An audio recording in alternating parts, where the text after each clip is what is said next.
It actually gets this information through the routing table.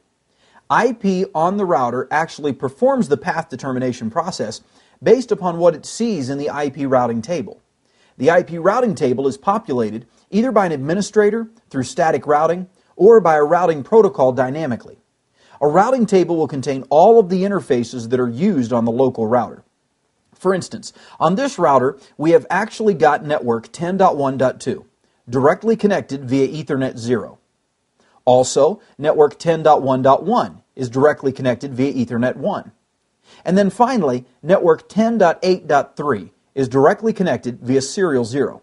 This is a WAN connection, probably to another office, another branch, or the enterprise, possibly even the internet. The routing table will automatically contain any enabled interfaces on this router and what the network IDs are.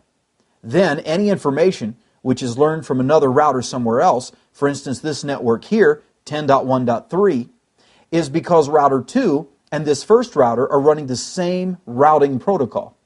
This information will be passed to this router, which automatically populates the routing table for the network 10.1.3 via R2, which is 10.1.2.2. The outbound interface that would be used to get there would be Ethernet 0. So anytime a host on the right side needs to communicate with one of the hosts on 10.1.3 network, the router will receive the information on E1. Will know from the destination that it can get there via R2.